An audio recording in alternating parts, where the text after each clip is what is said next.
You've been on both sides of the baton. What do you believe are qualities that make a good, great conductor, and the same for an orchestra member?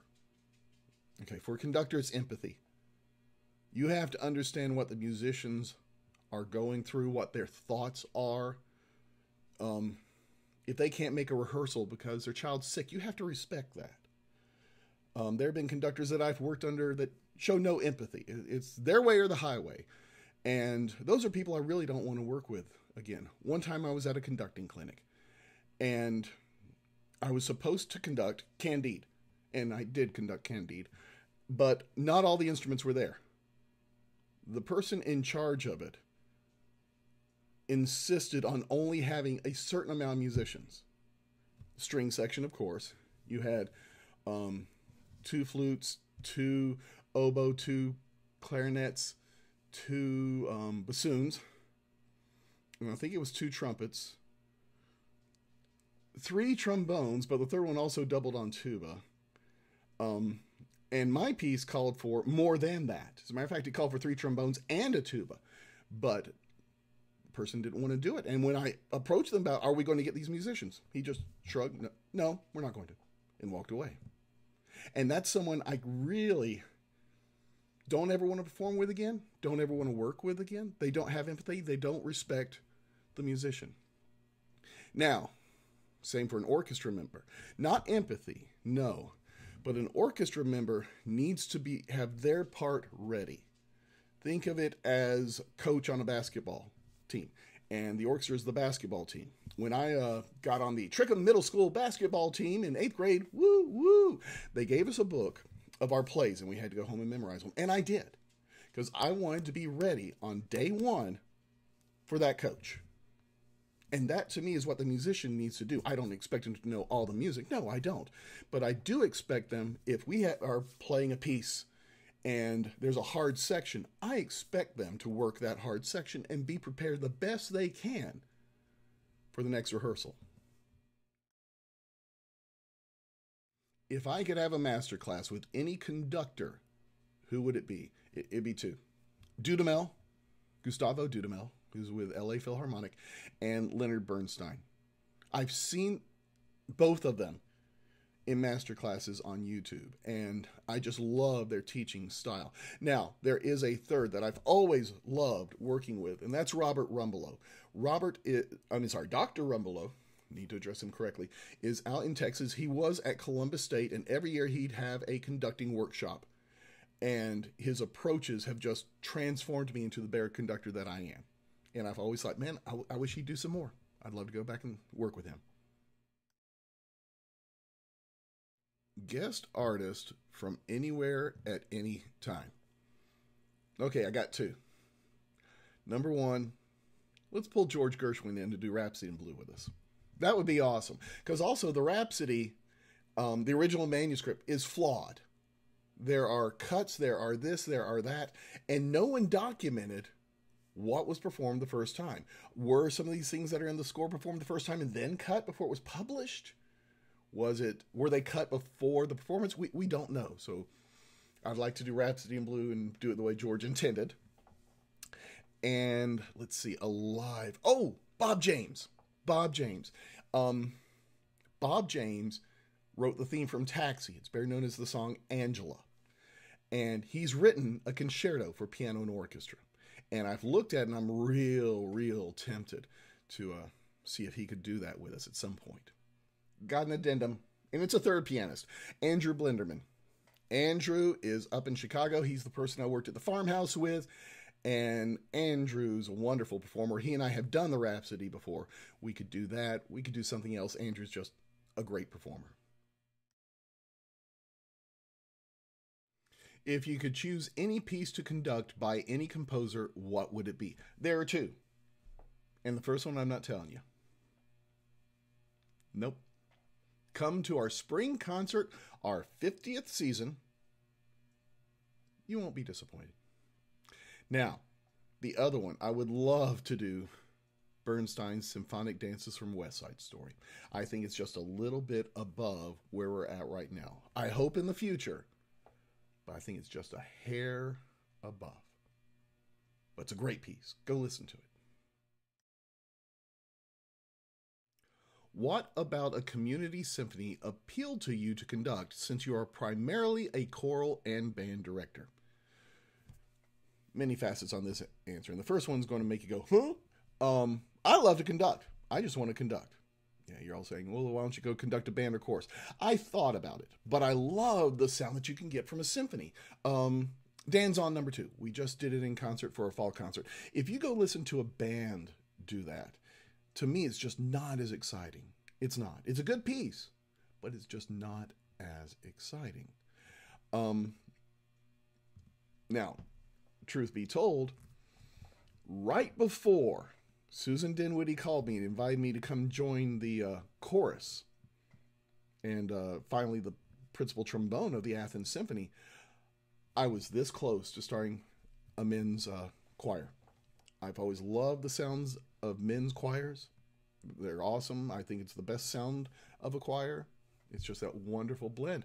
And I was really tempted to start one. And I was in the starting stages. Okay, what do I need to do? Where should we do it? How do we get them? All sorts of things. And then Susan gave me a call. And once I got here, I fell in love with this symphonic sound. The band world loves to steal music from orchestras because it's just so much, not just better music, but just a great sound. And it just appeals to me. What have you found to be the most challenging about conducting a volunteer community orchestra? Well, there's 2 things. Number 1, can you come to rehearsal?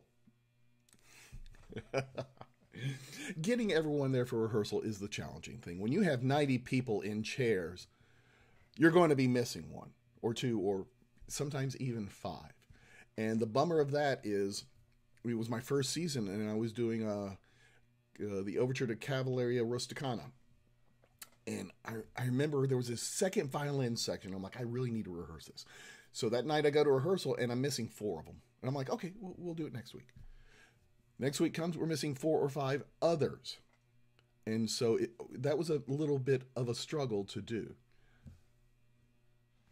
The other thing is finding a middle ground. People like to give me their opinions and I'll listen to their opinions. I want to hear what they're thinking. The problem is in the choir and in the orchestra, you've got both sides. You've got strong players who want to be challenged and ones, hey, I enjoy playing in a community orchestra. Let's play some fun music. The problem is the levels aren't always the same. So finding something that's challenging enough or fun enough for those who want to be challenged, but just fun enough for these people, that to me is the big challenge.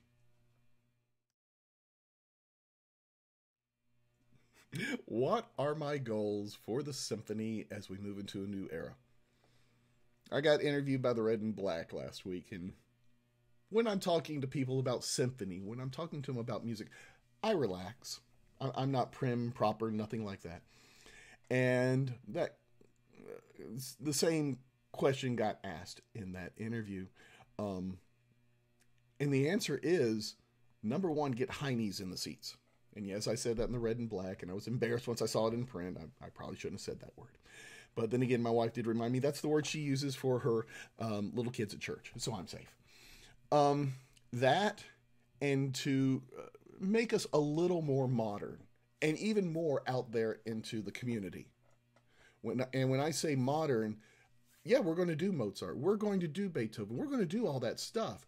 But we also need to do some stuff that's hip now, the danzon that we just did, the variations, stuff like that. Can we find both sides instead of just gravitating towards one area? See how far we can expand our repertoire. Now, another goal is to get us out there into the community. What if a small group of like 15 suddenly planted on the road next to Chick-fil-A and all that in downtown and just played a piece just for fun? Maybe we can even put a hat out, take donations, and then walk over to those little mailbox things where you can donate money to the homeless. Something like that. With so many symphony orchestras folding, what does he feel an orchestra needs to do to remain vibrant or relevant to younger audiences. Get out there. Also, here you go. Think outside the box. Don't say to me, this is the way we've always done it. Then that's the way we shouldn't do it. We need to find different ways. Last year, I was invited by a former student, Seth Brown. Seth has children who are homeschooled, and they belong to a homeschool community. They go to the church and they do things together. And I was asked to come in and give a lesson about the orchestra. That put my face in front of those kids. Even better, they came to see our fall concert. Most of the kids in that group apparently came to see Peter and the Wolf because it's a good piece for kids, but also because I went out there and I spoke to them. That's what I want to do. We need to get the faces out there. What if we took musicians and went into the elementary schools and don't play Mozart? Don't play Mozart. Play something else. We did a string piece once, Eleanor Rigby by the Beatles. I do something a little more modern just so the kids know it, because as soon as they hear classical, half of them are going to shut down. We need to find ways to bring music to the younger kids that they will enjoy and make them want to listen to us. How would you describe what you do to a non-musical person? I'm the contractor. I got people over here who are my painters. I got people over there who put the frames together. I got people over here who set the floor. What I do is I make sure they all know what to do to build that house. What's your favorite way to prepare/practice conducting a new piece? First, I do have to study the score. And before I even really get in depth to it, I have to mark my score. So every score I get, I grab 10 or 12 colored pencils and I mark certain things to help me remember. That's me focusing in depth on the score. Those colors are not there to help me conduct. They're not. They are helping me to look deeper into the score. For example, one time I was studying a piece by Granger called Lincolnshire Posy. And in the middle of the piece, everyone had a decrescendo, but the trumpets had a crescendo, which means everyone else is getting softer, but the trumpets were getting louder.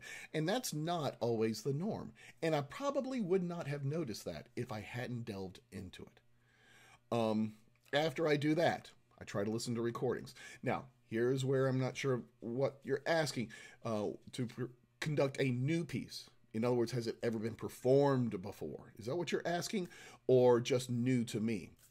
Let's go both ways. New to me, if I was doing the Mozart Serenade number 10 or 12, one of those that I have not conducted, I listen to recordings. I go over it and try and find who might need help here. What entrances need to happen? In other words, if the oboe rests for 24 measures, I need to make sure that I cue that oboe when it's time. So I might mark that down. If it's a 100% new piece, I've done that once or twice. And those are fun but challenging because sometimes the composer will put down a tempo of a certain speed. And when you're playing it, it sounds better at a different one. So you have to be able to find those tempos. Also, all those parts. I have to know what all the parts sound like. So I'll hop on my piano and sometimes play them just to make sure I know what I'm supposed to be listening for. Would you ever consider planning/offering a children's concert? I've thought about that. I really have. The problem is we only have 4 concerts a season. Christmas, you don't want to put a children's concert there. Pops, you don't want to put a children's concert there. You could put it fall or spring, but that's when we do our big pieces. So you don't want to put them there. I've thought about what if we did one summer. The problem is, where would we have it? If we do it at the Classic Center, we have to pay the Classic Center. And that's something we're just not prepared to do at this time. We could do it at a local school. We could do it someplace. Then again, am I asking the musicians who might enjoy their summers off to go another step? Now, there are some who are watching this video now who are saying, oh, no, me, I'd play with you. But there are also some who are going to be like, I'm going to the beach. I'm going to Disney. So would I like to do one? Yes, I've got ideas for one. But putting it together logistically with a community group is a little hard. Your emails are signed, "Now back to more score studying." Where do you do your best thinking? Where do you do your best studying? And if you could pick a place, where would it be? Where do I do my best thinking? As far as score studying, I assume that's what you're asking. Right here. You can't see it right now, but I'm sitting at a big wooden desk that I inherited from my father. It's a little cramped, but this is where I do my best thinking. I'll sit here on my computer and plan things. I'll mark my scores here. I'll do it all here. And that goes for where do I do my best studying. If you could pick a place, where would it be? Oh, got it. You ready? Cabin in the mountains. Nice size cabin. I mean, it doesn't have to be huge. Has a big porch with a table I could sit outside at. Even better, a hot tub for when I'm not studying. That would make me happy. Number 2, Tybee Island. I fell in love with Tybee years and years ago. And when I used to go to GMEA, I would find a place that, number 1, had a hot tub.